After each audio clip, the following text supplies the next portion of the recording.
வேலும் மயிலும் துணை. ஞானவேலினால் எழுதுதல். அன்பின் உருவமான கார்த்திகை பாலன் அருணகிரிநாதரை நோக்கி இனிமையான குரலில், அப்பா அருணகிரி, உன் பெருமை உனக்கு தெரியாது. அடியார்கள் நம்மை அன்பினால் அழைத்து பாடும் பாடல்களே அருச்சனையாகும்.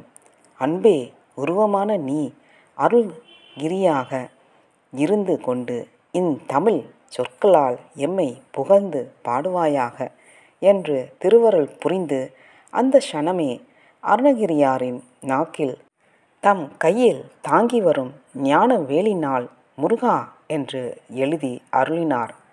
அவ்வேளையில் சரஸ்வதி தேவியானவள் அவர் நாவில் வந்து நின்றாள். உடனே தேன் சொட்ட சொட்ட எலும்பினை உருக்கும் இனிய அருந்தமிழ் சொற்களால் முத்தை தரு பக்தி திருநகை என்னும் திருப்புகழை பாடி அருளி முருக பிரானின் எலும்பினையும் உருக்கி தேன் உருவமாக மாற்றிவிட்டார். மகா வாக்கிய உபதேசம்.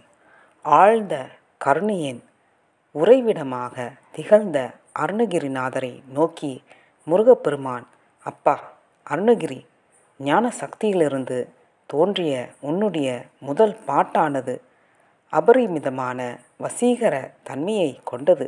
அதுவே எமக்கு அர்ச்சனையாகும். அது எம்மை ஆனந்த கடலில் முழுகச் செய்கிறது. இவ்விதம் கூறி ஒரு ஜெப மாலையை அளித்து சும்மா இரு சொல்லற என்னும் ஞான உபதேசத்தையும் தந்தருளி மறைந்தார். முருகனின் பூர்ணமான அருளை பெற்ற அருணகிரிநாதர் ஒரே ஜோதி மயமாகவும் தபோமயமாகவும் ஞானமயமாகவும் அருள்மயமாகவும் விளங்கினார்.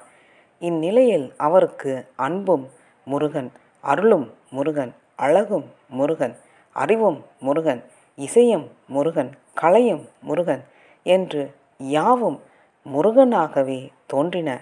பக்தியும் சாந்தமும் அவர் முகத்தில் தாண்டவம் ஆடின. எல்லாவித சித்திகளும் அவரை வந்து அடைந்தன.